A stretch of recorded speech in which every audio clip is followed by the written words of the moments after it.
आई एक मौसमी गीत सावन में कजरी रउआ सबके सामने रखे जाता रही। अगर कोनो त्रुटि हो जाए तो के क्षमा कर दिया जाई। ये हमनी के क्लासिक हुनर टीवी के माध्यम से प्रस्तुत करे जा रहल बानी जा।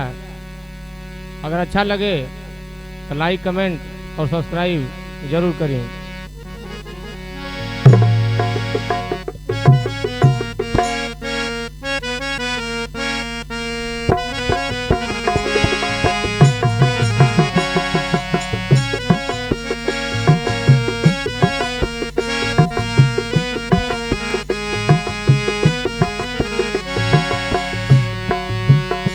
पिया मेहंदी लिया दा मोती झील से, हो पिया मेहंदी लिया दा मोती झील से, जाई के सही कील से ना।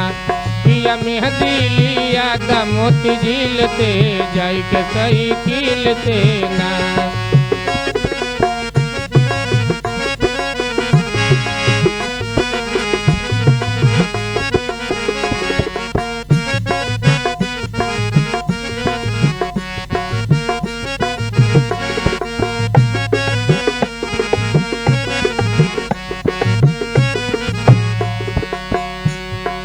वो अपना पति से फरमाइश कर दिया कि पिया में हदी लिया वा छोटकी ननदी से पिसवावा।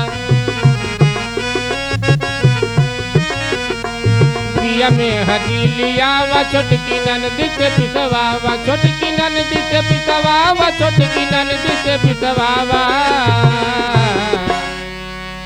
कि हमरा हथवा पर हो,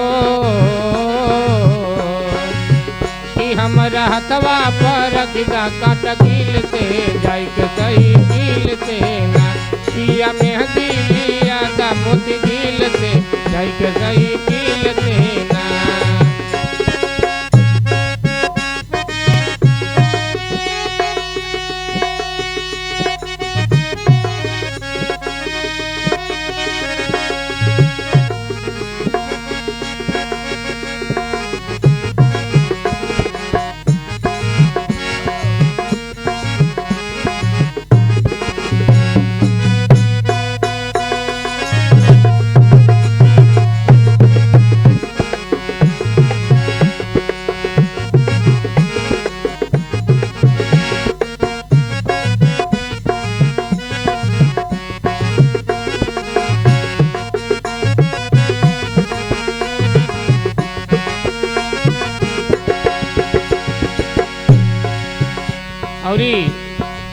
औरत कहती है कि हमार मन मत भूलवाई, जबले मेहंदी ना आ जाई हम कॉल से रहब ना।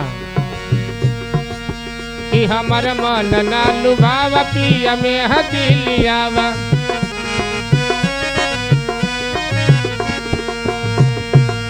कि हमार मन ना लुभावा, पिया मेहंदी लियावा, पिया मेहंदी लियावा, पिया मेहंदी लियावा। भर सावन सटा के रखब दिल से, भर सावन सटा के रखब दिल से, जाई के सही कील से ना। पिया मेहंदी लिया दा मोती झील से, जाई के सही कील से ना।